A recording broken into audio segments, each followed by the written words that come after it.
Hello বন্ধুরা, কেমন আছেন? আশা করি সবাই ভালো আছেন। আমিও ভালো আছি। আমার নতুন ব্লগে আপনাদের সবাইকে স্বাগত।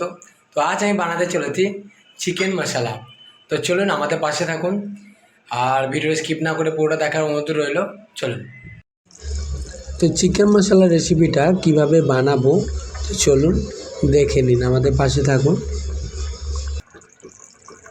500 গ্রাম মতো চিকেন। তো চলুন এবার এর মধ্যে আমি দিয়ে দিচ্ছি 1 চা চামচ আদা রসুন বাটা, আর দিয়েছি স্বাদ মতো পরিমাণে লবণ, আর দিয়েছি 1 চা চামচ হলুদ গুঁড়ো, আর দিয়েছি 1 চা চামচ কাশ্মীরি লাল লঙ্কা গুঁড়ো, সাথে দিয়েছি হাফ চা চামচ গোলমরিচের গুঁড়ো, আর সাথে দিয়েছি 1 চা চামচ সর্ষের তেল। আমি ভালো করে ম্যারিনেশন করে নিচ্ছি। চলুন আমি ম্যারিনেশনটা করে নিচ্ছি। আমি 10 মিনিটের মতো রেখে দিচ্ছি।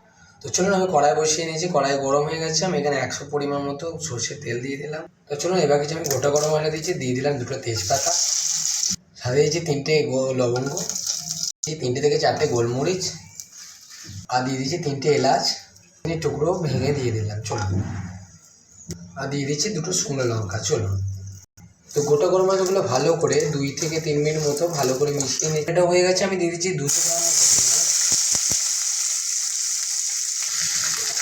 গ্রাম মতো পেঁয়াজ দিয়ে দিচ্ছি। পেঁয়াজটাকে আমরা ভালো করে ফ্রাই করে নেবো। তো পেঁয়াজটাকে আমি বেশি পরিমাণে ভাজবো না, বেশি হালকাও বেশ ভাজবো না, ভালোভাবে ভেজে নেবো। চলুন পেঁয়াজটা আমার গোল্ডেন কালারে ভাজা হয়ে গেছে। এর মধ্যে আমি দিয়ে দিচ্ছি 2 চা চামচ আদা রসুন বাটা।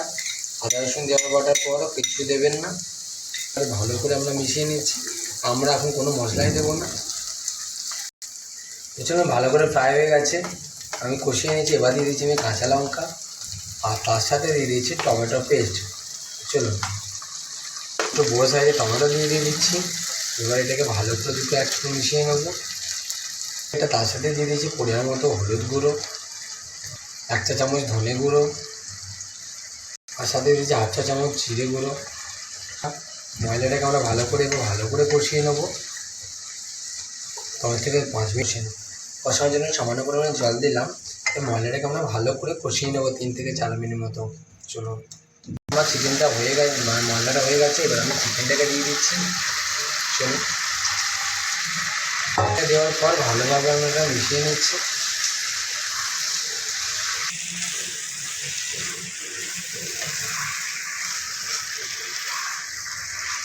ফ্লেমটাকে আমি আস্তে আস্তে দিয়ে মিডিয়াম ফ্লেমে 10 মিনিট মতো কষিয়ে নেব।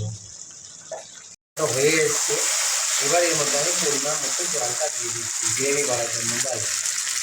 তো জলটা দেওয়ার পর আমরা এটাকে ভালো করে মিশিয়ে নিচ্ছি গ্রেভিটা করার জন্য। এবার আমরা একটা ঢাকা দিয়ে দেবো 10 মিনিট মতো। চলুন খুলে নিচ্ছি ঢাকনাটা। তো দেখুন আমার চিকেনের রেসিপিটা, চিকেন মশলার রেসিপিটা একদম রেডি হয়ে গেছে। বন্ধ করে দাও তো। এবার আমি উপর থেকে দিয়ে দিচ্ছি চিকেন গরম মশলা, চিকেন মশলা। তো চলুন চিকেন মশলাটা দিয়ে দিচ্ছি আমি। বাস 2 চা চামচ চিকেন মশলা দিয়ে দিই। চিকেন মশলাটা দেওয়ার পর ভালোভাবে আমরা মিশিয়ে নিচ্ছি। তো চলুন আমাদের রেসিপিটা হয়ে গেছে, আমাদের এটা চিকেন মশলাটা হয়ে গেছে। তো চলুন আমরা এটাকে আবার নামিয়ে নিচ্ছি। গরম ভাতের সঙ্গে নিয়ে নিচ্ছি। এইভাবে এরকম করে নিয়ে নেব। কত সুন্দর লাগছে দেখুন। আমি উপর থেকে নিয়ে নিচ্ছি একটু পরিমাণে গ্রেভি। তো চলুন, তো আজকের মতো ভিডিওটা আমরা এখানেই শেষ করছি। ভিডিওটি যদি ভালো লাগে অবশ্যই লাইক, কমেন্ট আর ফলো করে দেবেন। আর আরও নতুন ভিডিও যাতে আমরা দিতে পারি তার জন্য আমাদের পাশে থাকবেন এইভাবেই। তো দেখা হবে নেক্সট কোনো একটা ভিডিওতে। আজকের মতো টাটা।